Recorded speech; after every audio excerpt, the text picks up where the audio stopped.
The way the 12 apostles of Christ died is not always clear to religious scholars. There are some references in the New Testament, apocryphal texts, and even accounts from early Christians about what might have happened to each of them. It's true that some of these accounts differ from one another, but there is always an explanation that is more widely accepted and considered reliable. What we know is that the apostles set aside their personal lives and occupations to join Jesus during his earthly mission, and after his death, they were instructed to preach the gospel throughout the world, even if it meant facing death. During that time, persecution of those who preached the gospel was intense, and like Jesus, many of them were brutally murdered. In this video, I will show you the lives of each of them leading up to their deaths. But before we begin, I would like to ask you to subscribe to my channel. Just click on the button below the video, subscribe, and next to it, you'll see a bell icon. Click on that bell so you'll be notified by YouTube whenever I upload a new video, okay? Come walk with me every day, all right? So, after Jesus' death, the apostles continued spreading Christianity from Jerusalem to Damascus, Antioch, Asia Minor, Greece, and finally Rome. Let's explore the lives of each of them according to biblical accounts and traditions. The Apostle Peter. Peter was the oldest disciple, and it was to him that Jesus entrusted the leadership of the church and the apostles. Let's see what is written. I tell you that you are Peter, and on this rock I will build my church, and the gates of Hades will not overcome it. I will give you the keys of the kingdom of heaven. Whatever you bind on earth will be bound in heaven, and whatever you loose on earth will be loosed in heaven. After the death of Jesus, it was Peter who led the mission to preach the gospel to all people. His missionary work continued until the end of his life, 68 years after the birth of Christ. Tradition holds that after Jesus' death, the Apostle Peter continued his missionary work for another 35 years. It is said that he was crucified in Rome, but according to tradition, he requested to be crucified upside down, as he did not consider himself worthy to die in the same manner as his Lord. Apostle Andrew. Andrew was the brother of Peter and also a fisherman. He was already a follower of John the Baptist, and when he encountered Jesus, he introduced his brother Peter to him. Andrew is mentioned at various significant moments in the Gospels and was one of the closest disciples to Jesus, along with Peter, John, and James. The apostle was present when Jesus spoke about the end times and witnessed Jesus ascending to heaven after the resurrection. Andrew played a crucial role in the expansion of the early church. Tradition suggests that Andrew faced severe torture before being crucified in Greece.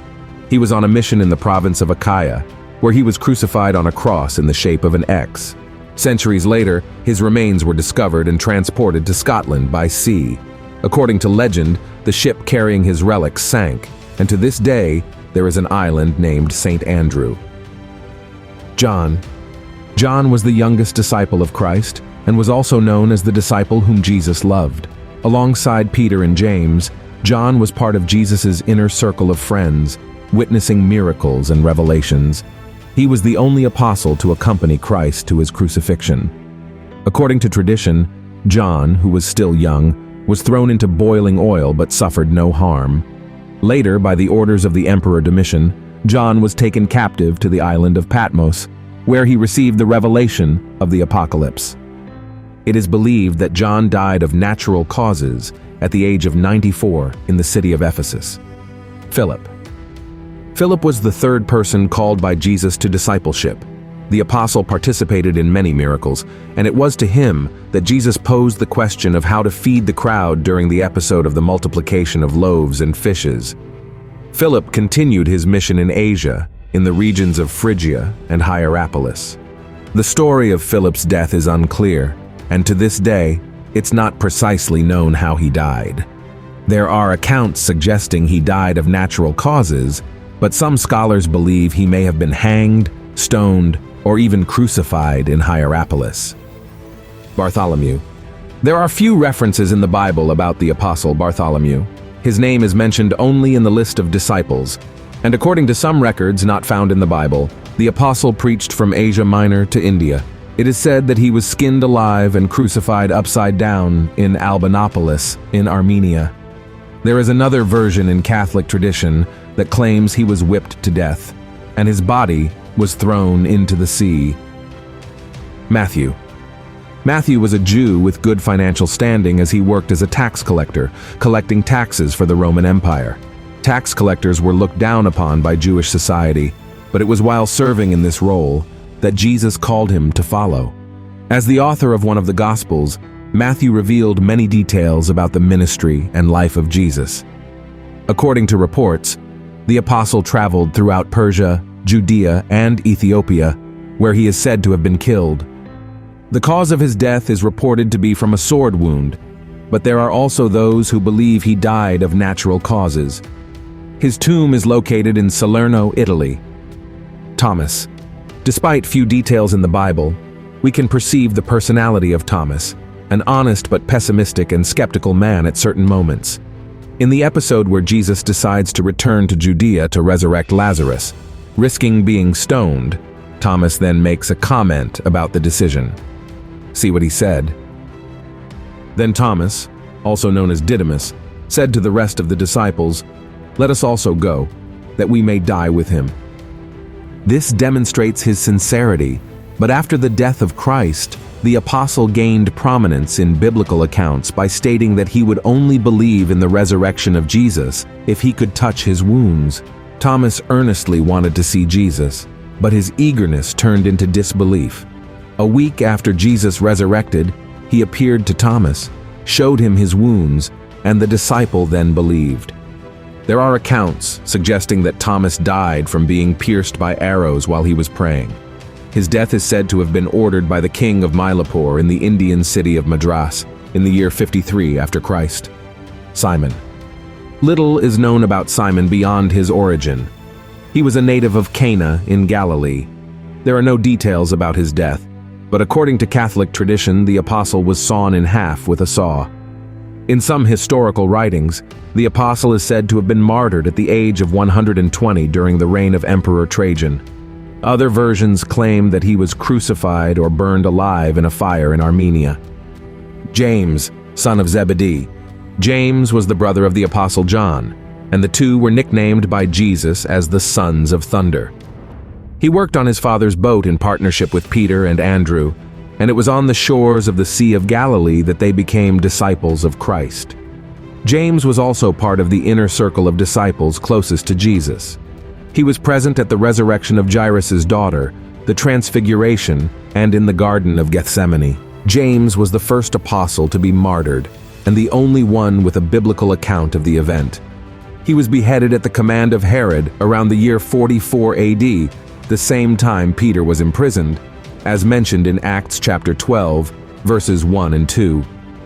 James, son of Alphaeus. Unlike James, the son of Zebedee, there are very few details about the journey of James, the son of Alphaeus. There are 4 references to the apostle in the Bible, and you can read the verses I'll provide on the screen. There are 2 accounts of the causes of James's death. The first suggests that he was crucified, similar to Jesus, in Egypt in the year 62 AD. The apostle became a missionary in Palestine and the country where he was killed. Another hypothesis, suggested by the historian Flavius Josephus, is that James was stoned to death at the command of Ananias, a high priest who wanted James to denounce some Christians. Judas Thaddeus. After the death of Christ, Judas wrote one of the letters present in the New Testament. Unlike the traitor Judas, he responded faithfully to his calling and had the courage to give his life for the love of Christ and the sake of the gospel. According to tradition, the apostle evangelized in Judea, Samaria, Idumea, Syria, Mesopotamia, and ancient Libya. He is believed to have been martyred in the year 70 AD, beaten with a spear, axe, and club. Judas Iscariot. Judas Iscariot was the disciple who betrayed Jesus. Interestingly, he is the disciple with the highest number of mentions in the Gospels after Simon Peter. Another detail is that his name was always mentioned last among the disciples. Judas was in charge of the money management, and despite this responsibility and walking with Jesus, he would steal from the funds collected. As remorse for delivering Jesus to the priests in exchange for 30 pieces of silver, Judas tried to return the money, but he was rejected. Overwhelmed by guilt, he threw the money into the temple and went out to hang himself. So, these are the accounts of how the apostles lived and how they died. You might be wondering, but Pastor, are there still apostles today, like in ancient times? The truth is that the title of apostle was directly linked to those who saw Jesus when he was on earth.